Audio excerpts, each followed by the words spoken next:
الرحیم نحمدہ ونصلی علی رسولنا الکریم اما بعد۔ میرے مسلمان بھائیوں اور بہنوں، میں سید احسان الدین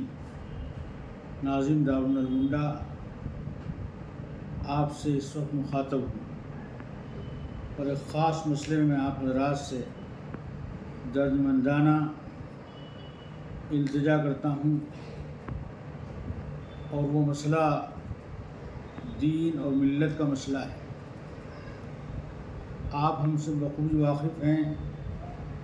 کہ اسلام کے اندر اوقاف کی بڑی اہمیت ہے۔ حضور علیہ السلام کے زمانے سے لے کر آج تک پوری دنیا کے اندر مختلف مقامات پر، مختلف ممالک کے اندر اوقاف جاری کیے گئے ہیں۔ ہندوستان ایک لمبے عرصے تک اسلامی حکومت یہاں پر قائم رہی ہے۔ مختلف صوبہ جات کے اندر مختلف بادشاہ گزرے ہیں، وہاں بہت سے اللہ والے اور بادشاہ اور بہت سے دردمند ملت کے فکر رکھنے والے مسلمانوں نے ہر جگہ پر اوقاف مسلمانوں کے لیے قائم کیے ہیں، جس میں مساجد ہیں لاتعداد اور مدارس بھی ہیں لاتعداد، قبرستان بھی ہیں لاتعداد، مزارات اور بارگاہیں اور امام باڑے، سرائے، چشمے، باغات اور جائیدادیں بڑی بڑی قیمتی اور بہت سی ملکیات، قیمتی بازار، الغرض بے شمار طرح کے اوقاف ملت کے درد رکھنے والے بزرگوں نے، ہمارے بڑوں نے وقف کیے ہیں، جس کا رقبہ کٹوتی کے بعد بھی آج 9 لاکھ چلر ہے، کئی ہزار ہے۔ اس سے آپ کو اندازہ ہوگا کہ اتنی لمبی چوڑی جائیدادیں صرف ہمارے ہندوستان کے اندر ہیں۔ ریلوے کے بعد اور فوج کے بعد اگر کوئی زمین ہندوستان کے اندر سب سے بڑی تعداد میں ہے تو وہ اوقاف کی زمینات ہیں۔ 2024 کے اندر حکومت ایک بل، وقف بل لا رہی ہے، جس پر بحث چل رہی ہے۔ 30 آدمی اس کے اندر رکھے گئے ہیں، جس میں 17 آدمی غالباً حکومت کے ہیں اور بقیہ اپوزیشن اور دیگر دینی مذہبی ذمہ داروں کے ہیں۔ حکومت کی بری نظر اس کے اوپر پڑی ہے، وہ چاہتی ہے کہ اوقاف کی زمینات کو ہڑپ کر لے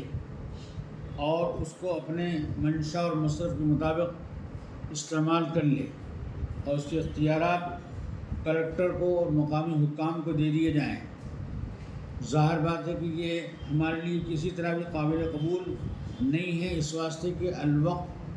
وقف کا مالک اللہ تبارک و تعالیٰ ہے۔ الوقف للہ، وقف کی ملکیت اللہ کی ہوتی ہے، کسی اور کو تصرف کرنے کا حق نہیں ہے۔ حتیٰ کہ یہاں تک لکھا ہے مسائل کے اندر، کتب فقہ اور مسائل کی کتابوں کے اندر، خود واقف بھی جو ہے اس کے اندر ایک مرتبہ وقف کر دینے کے بعد ترمیم نہیں کر سکتا۔ کوئی شخص مسجد بنانے کے بعد یہ کہے کہ میں کسی کو اس میں نہیں آنے دوں گا، اس میں تنہا نماز پڑھوں گا، دوسروں کو نماز نہیں پڑھنے دوں گا، یہ جائز نہیں ہے اس کے لیے عمل، اس لیے کہ وہ ایک مرتبہ جب وقف کر چکا تو وہ وقف اللہ کی ملکیت ہو گیا، لہذا اب اس کے اندر صرف احکام وقف ہی جاری ہوں گے، کسی کوئی مرضی نہیں چلے گی۔ تو اب ہندوستان کی حکومت اس طرح سے وقف پر ہاتھ ڈالنے جا رہی ہے، اور مسلمانوں کی قیمتی اراضیات جن کا تذکرہ کرنے کے لیے صرف اتنی بات کافی ہے۔ حیدرآباد میں لنکو ہلز نام سے ایک بہت بڑی پہاڑی زمین ہے،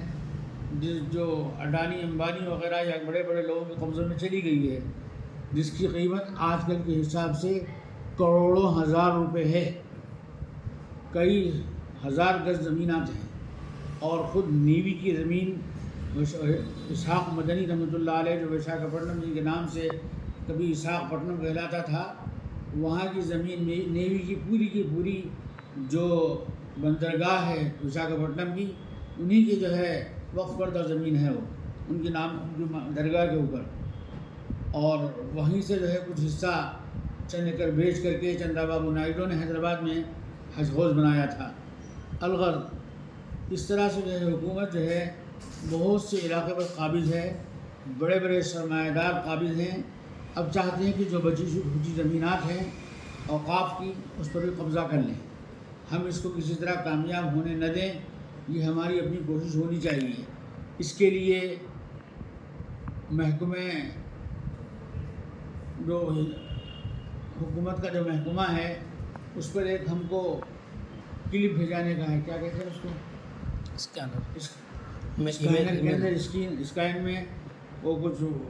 میل کرنا ہے، وہ آپ کو دے دیا جائے گا، اور اس کا اسکینر کا جو نشان ہے اس کو آپ دبا دیں، دبانے کے بعد آپ کی اطلاع کہ آپ اس سے سہمت نہیں رکھتے،